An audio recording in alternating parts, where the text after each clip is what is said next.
ये आकाशवाणी है। प्रस्तुत है कार्यक्रम सुर्खियों में। इसके अंतर्गत सुनिए, अंतर्राष्ट्रीय दिव्यांगजन दिवस के अवसर पर दिव्यांगजन सशक्तिकरण विभाग के सचिव राजेश अग्रवाल के साथ आकाशवाणी संवाददाता कमल कुमार प्रजापति की विशेष बातचीत। आज यानी 3 दिसंबर को पूरे विश्व में अंतर्राष्ट्रीय दिव्यांगजन दिवस मनाया जाता है। ये खास दिन समाज में दिव्यांगजनों की हिस्सेदारी, उनके अधिकार और उनकी क्षमता और सशक्तिकरण के लिहाज से बहुत अहम है। आज इसी अवसर पर भारत में भी दिव्यांगजनों के सशक्तिकरण, उनकी भागीदारी को लेकर एक विशेष आयोजन भी हुआ। तो हम आज के इस विशेष दिन पर दिव्यांगजनों के सशक्तिकरण को लेकर आज एक विशेष बातचीत कर रहे हैं। हमारे साथ कार्यक्रम में शामिल हैं दिव्यांगजन सशक्तिकरण विभाग के सचिव श्री राजेश अग्रवाल। राजेश जी, बहुत बहुत स्वागत है आकाशवाणी के इस कार्यक्रम में आपका। धन्यवाद। सबसे पहले हम आज के आयोजन से ही शुरू करें। किस तरह से आज का जो आयोजन रहा, कैसे आज के आयोजन को देखेंगे? इस दिन पूरी दुनिया में डिसेबिलिटी रिलेटेड बहुत सारे इवेंट्स मनाए जाते हैं और हमारे देश में ट्रेडिशन रहा है कि एक नेशनल अवार्ड्स की प्रथा रही है, जिसमें हमेशा दशकों से राष्ट्रपति जी उसका हमेशा उनके हाथों से ये अवार्ड दिए जाते हैं। तो आज भी 33 लोगों को और ऑर्गेनाइजेशंस को अवार्ड दिए गए और जैसा आपने देखा कि उसमें भी बहुत ही ज़्यादा डाइवर्सिटी थी। एक तो पूरा north to south, east to west सब तरफ के लोग थे। एज में भी 13 साल से लेकर 75 ईयर्स तक के थे और जो अवार्ड्स की डाइवर्सिटी थी आज आपने सबने देखा ही, it was really good. Amplifying the leadership of persons with disability for inclusive and sustainable future, इस वर्ष का ये विषय रहा है दिव्यांगजन दिवस का। तो हम आपसे समझना चाहेंगे कि समावेशी भविष्य को बनाने के लिए जो भारत सरकार के प्रयास हैं या आपके विभाग के प्रयास हैं, जैसे 2015 में शुरू हुआ सुगम्य भारत अभियान, तो किस तरह से ये इनिशिएटिव्स एक समावेशी समाज बनाने की ओर अग्रसर हैं और अब तक हमें कितनी सफलता मिली है? देखिए, जो सबसे जरूरी और सबसे मुश्किल चीज है वो है सोसाइटी का एटीट्यूड चेंज करना कि दिव्यांग लोग कुछ कर भी सकते हैं कि नहीं। अगर मेजॉरिटी लोग आज भी माने कि नहीं, दिव्यांग लोग का बस थोड़ा बहुत ध्यान रख लो, कुछ खास अचीव नहीं कर सकते, तो देश आगे नहीं बढ़ सकता और यही सबसे मुश्किल काम है और वो सतत चलता रहेगा। दूसरा एक्सेसिबल इंफ्रास्ट्रक्चर है। सुगम्य भारत के भी आज 9 साल हो रहे हैं, उस पर बहुत सारा काम हुआ है, अभी काफी होना भी बाकी है। एजुकेशन में बहुत तरह तरह के प्रयोग हो रहे हैं, बट सबसे जो कठिन काम है वो पूरी सोसाइटी को समझना कि दिव्यांग लोग सोसाइटी का हिस्सा है, परिवार का हिस्सा है, चाहे वो बच्चा हो, चाहे बुजुर्ग हो जिसको डिसेबिलिटी हो। आसपास के पड़ोस में कोई ऐसा व्यक्ति है, बच्चा है, उसका ठीक से हमने बिहेव करना, उनके साथ उनको एनकरेज करना, ये चीज सबसे ज्यादा मुश्किल है। बिल्डिंग सुगम्य बनाना, वेबसाइट सुगम्य बनाना, वो काम हो जाएंगे, उस पर प्रोग्रेस हो रही है। सबसे मुश्किल सोसाइटल एटीट्यूड्स है। और आज भी जैसे अवार्ड्स में आपने देखा, कई लोग ऐसे थे जो सोसाइटी का एटीट्यूड चेंज करने में लगे हुए हैं। तो ये दुनिया भर का, ये सिर्फ अपना ही विषय नहीं है, दुनिया भर में यही चर्चा है दिव्यांगजन में, पर्सन्स विद डिसेबिलिटीज, कि how they get more dignified treatment. इन वर्षों में सरकार का फोकस इस बात पर भी रहा है कि साइन लैंग्वेज को लेकर एक व्यापक तंत्र बनाया जाए। कुछ अहम योजनाएं और पहल इस हवाले से आप हमें बताना चाहेंगे कि बीते वर्षों में किस तरह से जो श्रवण दिव्यांग व्यक्ति हैं उनको लेकर जो एक सुलभ माहौल बनाया जा रहा है, वो कैसे आने वाले समय में एक बहुत अच्छा और समावेशी भविष्य देगा? हियरिंग एंड स्पीच इम्पेयर्ड में फुल्ली डेफ लोग भी आ जाते हैं, जिसमें से बहुत कम को कॉकलियर इम्प्लांट वगैरह के साथ बाद में सुनाई देने लग जाता है और बोलने लग जाते हैं। पर ज्यादा जो नंबर्स हैं बच्चों में भी और ऑब्वियसली बुजुर्गों में भी, मतलब हियरिंग इम्पेयरमेंट का, हार्ड ऑफ हियरिंग एड चाहिए या क्या चाहिए, उसमें है। पर जो फुली डेफ हैं या ऑलमोस्ट डेफ हैं, उनके लिए कम्युनिकेशन का एक माध्यम साइन लैंग्वेज जितना जल्दी सिखा दी जाए उतना अच्छा है। और खासकर अगर कोई बच्चा डेफ पैदा होता है, उसका बहुत ही अर्ली डायग्नोस्टिक, जो कि देश में बहुत कम हिस्सों में अनफॉर्चुनेटली हो रहा है, क्योंकि पेरेंट्स को पता ही नहीं चलता, कई बार 6 महीने तक, कई बार इवन 1 साल तक के बच्चे को सुनाई नहीं दे रहा। और जितना जल्दी हम समझ जाएंगे कि बच्चे को दिक्कत है, जैसे बेरा टेस्ट है और पोर्टेबल बेरा टेस्ट है, ऑल टेस्ट हैं, वो आज कई हॉस्पिटल्स में होने लग गए हैं जहां इंस्टीट्यूशनल डिलीवरीज हैं, कि ये टेस्ट जो होते हैं उसमें ये टेस्ट भी शामिल कर लिया जाए। तो जितना जल्दी आइडेंटिफिकेशन होगा, उसको फिर बच्चे को शुरुआत में कम साइन लैंग्वेज, बाद में जैसे बच्चा फर्स्ट सेकंड में आता है अच्छे से साइन लैंग्वेज सिखाई जाए, कम से कम 1000 शब्द, 2000 शब्द, तो बच्चा फिर sign language then becomes a native language. पर हमारी कोशिश ये भी है कि साइन लैंग्वेज के साथ साथ जैसे बच्चे 8वीं 10वीं वगैरह में हो रहे हैं, उनको इंग्लिश या हिंदी जो भी उनकी लैंग्वेज है, वर्नाकुलर है, वो भी लिखनी पढ़नी अच्छे से आए। क्योंकि साइन लैंग्वेज अगर आप सीखते हो तो ठीक है, आप जिनको साइन लैंग्वेज आती है उनके साथ अच्छा कम्युनिकेशन कर लोगे। या हमने जैसे वीडियोस में या एजुकेशनल वीडियो है, एंटरटेनमेंट वीडियोस है, उसमें साइन दे दिया तो वो उसको अच्छे से समझ जाएंगे। पर पर्सन टू पर्सन कम्युनिकेशन में आपको एक लैंग्वेज लिखना पढ़ना बहुत जरूरी है।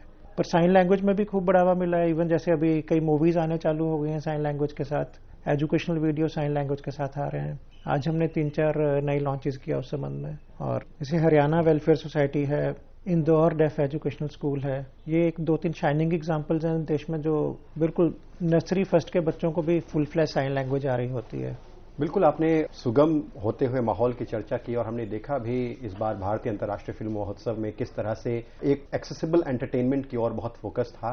अगला मैं जो प्रश्न आपसे पूछना चाहूंगा वो रोजगार और ऐसे अवसरों के संबंध में जिसमें दिव्यांगजनों को स्किलफुल बनाने की ओर सरकार का ध्यान है। तो दिव्यांग व्यक्तियों के लिए रोजगार के अवसरों को बढ़ाने के लिए, उनके लिए वोकेशनल एजुकेशन के अवसरों को खोलने के लिए किस तरह के विशेष पहल की गई हैं? देखिए, एक तो हमारा मंत्रालय अभी बार बार ये स्टैंड ले रहा है कि education education education, that's extremely important. कि कोई भी दिव्यांगता हो, हम बच्चों को एजुकेशन के पूरे साधन दें। उसमें भी आज की डेट में भी हार्डली 5% बच्चे स्पेशल स्कूल्स में, दिव्यांग बच्चे, 90 to 95% children are actually going to inclusive schools, जो एक अच्छी चीज है कि जितना इंक्लूसिव स्कूल में बच्चे जाएंगे वो तो बेस्ट चीज है कि वो सभी के साथ मिलकर रहें, सोशल इंटरेक्शन भी हो, और स्पेशल एजुकेटर जो चाहिए या कुछ एक्स्ट्रा क्लासेस चाहिए वो उनको प्रोवाइड की जाए। अगर वह नहीं फिट बैठ रहे या कहीं पे भी थोड़ा ज्यादा सीवियर डिसेबिलिटी है, वही बच्चे हम स्पेशल स्कूल्स में लेके आए, चाहे वो ब्लाइंड स्कूल्स हैं, चाहे डेफ स्कूल्स हैं, चाहे आईडी बच्चों के स्कूल्स हैं। और इन सभी को चाहे स्पेशल स्कूल में हो, और हार्डली 1% पॉपुलेशन ऐसी भी रहेगी दिव्यांग चिल्ड्रन में जो बेसिकली होम स्कूलिंग भी करेंगे। तो हम ऐसी भी 2-3 एनजीओज के साथ काम कर रहे हैं जो होम स्कूलिंग करवाती हैं। बट जितना मैक्सिमम हो वो इंक्लूसिव इंटरेक्शन हो ऐसे बच्चों का, तभी वो जिंदगी में आगे बढ़ेंगे। फिर एजुकेशनल कंटेंट है, जैसे एनसीईआरटी बुक्स हैं, सुगम्य पुस्तकालय पे मोस्टली अवेलेबल हैं। फिर हमने ये निर्णय लिया कि only text books are not enough, बच्चों को स्टोरी बुक्स भी बच्चों के दिमाग के डेवलपमेंट के लिए बहुत जरूरी है। तो आजकल हम ब्रेल में और नेशनल बुक ट्रस्ट के साथ मिलकर स्टोरी बुक्स, ऑडियो बुक्स बहुत सारी लेके आ रहे हैं। अब साइन लैंग्वेज में थोड़ा सा कंटेंट की अभी भी कमी है अनफॉर्चुनेटली, और हम कंसेप्ट बेस्ड वीडियो तकरीबन 200-300 रिलीज हो चुके हैं। जैसे न्यूटन के लॉज क्या है, ये रिगार्डलेस ऑफ क्लास के आप 6वीं में सिखा रहे हो, 8वीं में सिखा रहे हो, आप कंसेप्ट पूरा साइन लैंग्वेज में बच्चों को समझा दीजिए। और जैसे ब्लाइंड बच्चे, उनको ऑडियो ट्रैक अच्छा हो कि वो समझ जाए। और अब नई नई स्टार्टअप्स भी आ रहे हैं both for deaf and blind children. और जो ऑटिज्म वगैरह और आईडी के कुछ बच्चे हैं, उनको कई तरह से अलग तरीके से चाहिए, जैसे स्पेसिफिक लर्निंग डिसेबिलिटीज हैं, कई डिसलेक्सिया है, उसके लिए बहुत सारे एनजीओज और स्कूल्स काम कर रहे हैं। उनको थोड़ा अलग तरीके से कई बार चीजें सिखानी पड़ती हैं। तो एजुकेशन पे हमारा भी बहुत ध्यान है और इसमें बहुत इंडिया में काम हो रहा है। और हायर एजुकेशन में अपने पास अभी 5% रिजर्वेशन भी है, कम से कम सरकारी यूनिवर्सिटीज कॉलेजेस में, और जो गवर्नमेंट फंडेड है उसका लाभ भी बहुत बच्चे उठा रहे हैं। Education is a very critical component. और एम्प्लॉयमेंट में भी देखिए, सरकारी में 4% रिजर्वेशन है, वो रही बात अलग। असली नौकरियां तो प्राइवेट सेक्टर में या एंटरप्रेन्योरशिप में या सेल्फ एम्प्लॉयमेंट में है। तो उस पर भी देश में बहुत सारी एनजीओज और लकीली कॉर्पोरेट सेक्टर भी बहुत बड़े एक लेवल पे आ रहा है साथ में एम्प्लॉयमेंट के लिए। दिव्यांगजनों के सशक्तिकरण का एक बहुत बड़ा जो उनके पीछे एक हम कह सके कि उनकी सहायता होती है, वो सहायक उपकरणों की वजह से होती है, उनके असिस्टिव डिवाइसेस की वजह से। तो ऐसे असिस्टिव डिवाइसेस हर दिव्यांग व्यक्ति को उपलब्ध हो सके, चाहे वो दूर दराज का व्यक्ति हो, गांव-गांव का व्यक्ति हो, तो उन तक ऐसे असिस्टिव डिवाइसेस पहुंचे, इसके लिए सरकार के कुछ प्रयास आप बताना चाहेंगे? और क्या कुछ उपलब्ध करवाया जाता है, इस बारे में भी आप बताना चाहेंगे? इनफैक्ट हमारे डिपार्टमेंट का 1/3 से ऊपर बजट असिस्टिव टेक्नोलॉजीज पे ही है। और मेरा ये बिल्कुल स्ट्रांग कन्विक्शन है कि assistive technologies can change lives, absolutely. जैसे अपन ऑर्थोटिक से ही बात चालू करते हैं, जिस बच्चे को कैलिपर्स चाहिए, कैलिपर्स मिल जाएं तो बच्चा हर काम कर सकता है। कैलिपर्स नहीं मिले, the child actually may be crawling. The difference is बिल्कुल जमीन आसमान का फर्क है। बच्चे को व्हील चेयर चाहिए अपने साइज की, वो उपलब्ध होनी चाहिए, हम करवा के दे रहे हैं। ऐसे एडल्ट्स को भी जो व्हील चेयर्स वगैरह हैं। फिर प्रोस्थेटिक्स में अगर एम्पुटेशन हो गया, एक्सीडेंट में एम्पुटेशन हो गया, आजकल luckily polio is almost gone. CP जो सेरेब्रल पाल्सी है उसकी संख्या भी कम हो रही है क्योंकि इंस्टीट्यूशनल डिलीवरीज हो रही हैं और सिजेरियन हो रही हैं काफी डिलीवरीज। तो लकीली ये दोनों प्रमाण कम हो रहा है। बट अनफॉर्चुनेटली देश में एक्सीडेंट्स बहुत बढ़ रहे हैं, तो इसलिए लोकोमोटर डिसेबिलिटी एक्चुअली कई जिलों में बढ़ रही है, कुछ ग्रुप्स में। डायबिटिक फुट एम्पुटेशंस देश में अनफॉर्चुनेटली काफी ज्यादा है आज की डेट में। तो ये सब आ जाते हैं prosthetics, good quality and reasonably priced prosthetics. तो अपने देश में luckily compare to western world जो प्राइसिंग है इवन प्राइवेट मार्केट में देश के प्रोस्थेटिक्स का, ऑर्थोटिक्स का, व्हील चेयर का, लो विजन ग्लासेस का और चीज़ों का, तो ये काफ़ी कम है। काफ़ी संख्या में तो हम दे देते हैं। वो इनकम लिमिट है हमारी स्कीम में, एडिप स्कीम में, उस पर हमने काफ़ी ज़्यादा सिंप्लीफाई भी किया है। पर मार्केट में से भी जिनको खरीदना पड़ता है उनको इंडिया में price is much better compare to outside. उसमें हम मेड इन इंडिया की बात भी काफ़ी कर रहे हैं। जैसे आज भी लॉन्च किया IIT मद्रास के साथ मिलकर, कदम आर्टिफिशियल नी जॉइंट लॉन्च किया, मोहाली CSIR के साथ मिलकर हमने लो विजन ग्लासेस और बहुत ही अच्छी क्वालिटी की आज लॉन्च की हैं। Made in India hearing aids भी हम नेक्स्ट मंथ मार्केट में आ जाएंगे। इसके अलावा जो कई सॉफ्टवेयर बेस्ड असिस्टिव टेक्नोलॉजी आ रही है, and actually the best example of assistive technology is a smartphone. खासकर जो विजुअल इम्पेयरमेंट वाले हैं उनके लिए तो स्मार्टफोन इज ए लाइफलाइन।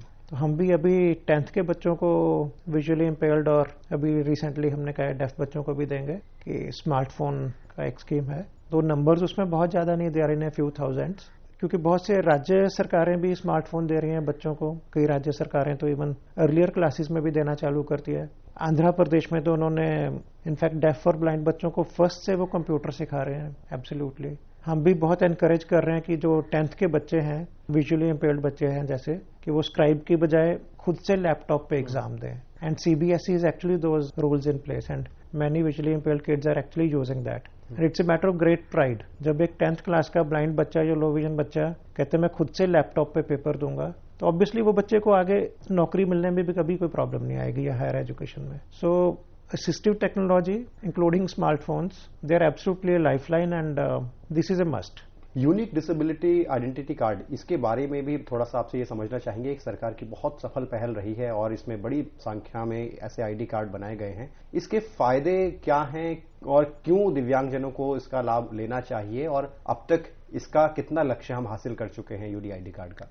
देखिए, देश में एक तो बहुत सालों से मैनुअल डिसेबिलिटी सर्टिफिकेट बनते रहे हैं और राज्य सरकारें चिन्हित करती हैं कि इस हॉस्पिटल में इन डिसेबिलिटीज का सर्टिफिकेट बनेगा। तो 2016 के एक्ट के बाद से भारत सरकार ने एक SOP जारी किया, क्योंकि 7 से 21 डिसेबिलिटीज भी बढ़ा दी गई थी, कि उनको डॉक्टर्स ने कैसे आइडेंटिफाई करना है और कैसे उसका परसेंटेज तय करना है। तो ये एक बहुत बड़ा एक्सरसाइज होता है। देश भर के डॉक्टर्स की एक्सपर्ट कमेटीज बनती हैं और अभी लेटेस्ट SOP हमने मार्च 24 में जारी किया सभी 21 डिसेबिलिटीज का, कि कैसे डिसेबिलिटी डॉक्टर डिसाइड करेंगे उसका परसेंटेज, और ये टेम्परेरी है कि परमानेंट है, उसी लेवल पे रहेगी या इम्प्रूव हो सकता है या और डिटीरियोरेट हो जाएगा, तो ये कैसे आइडेंटिफाई करना है। दूसरा, 2019 के बाद से थोड़ा कंपलसरी किया गया कि एक सेंट्रल वेबसाइट बनाई गई स्वावलंबन पोर्टल, जिसपे यूनिक डिसेबिलिटी ID कार्ड देना चालू किया गया। तो आज की डेट में 1.15 करोड़ डिसेबिलिटी कार्ड दिए गए हैं। पर एक आपके माध्यम से मैं ये दिव्यांगजन को रिक्वेस्ट करना चाहूंगा कि अगर डिसेबिलिटी 40% से कम भी है आपकी, 5% भी है, 10% भी है, तो भी आप UDID कार्ड जरूर बनवाइए, क्योंकि आजकल हम भी और कई राज्य सरकारें भी कई लाभ 40% से कम, जिसको बेंचमार्क डिसेबिलिटी बोला जाता है, उससे कम दे रहे हैं। सिर्फ जो 4% सरकारी नौकरियां हैं और जो 5% रिजर्वेशन है हायर एजुकेशन में, उसके लिए एक्ट में जरूर लिखा है कि 40% डिसेबिलिटी होना चाहिए, बेंचमार्क डिसेबिलिटी। जब मैं आंकड़े देखता हूं हमारे 1.15 करोड़ के UDID के, उसमें हार्डली 5 लाख हैं 40% से कम वाले। लोगों में एक थोड़ी सी मिसकंसेप्शन है कि तभी हम डिसेबिलिटी सर्टिफिकेट लें अगर 40% से ऊपर है। मेरी रिक्वेस्ट है कि आप डिसेबिलिटी है तो UDID जरूर लीजिए।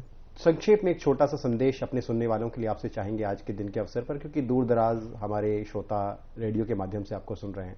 मैं खासकर पेरेंट्स से अपील करना चाहूंगा कि let us say if a child is born with disability, तो आप घबराइए मत। हर जिले में पेरेंट ग्रुप्स बने हुए हैं, उनकी भी मदद लीजिए। भारत सरकार और राज्य सरकार की बहुत इकाइयां हैं फैली हुई, उनको संपर्क कीजिए और थोड़े रोल मॉडल्स भी देखिए कि बच्चे को जो भी डिसेबिलिटी हो, कि उसके बावजूद आपको बहुत सारे रोल मॉडल्स मिल जाएंगे कि बच्चे कहां कहां तक जिंदगी में पहुंचे। बहुत बहुत धन्यवाद कार्यक्रम में आपका जुड़ने के लिए, बहुत बहुत धन्यवाद। धन्यवाद। अभी आप सुन रहे थे अंतर्राष्ट्रीय दिव्यांगजन दिवस के अवसर पर दिव्यांगजन सशक्तिकरण विभाग के सचिव राजेश अग्रवाल के साथ आकाशवाणी संवाददाता कमल कुमार प्रजापति की विशेष बातचीत। ये कार्यक्रम आकाशवाणी के समाचार सेवा प्रभाग द्वारा प्रस्तुत किया गया।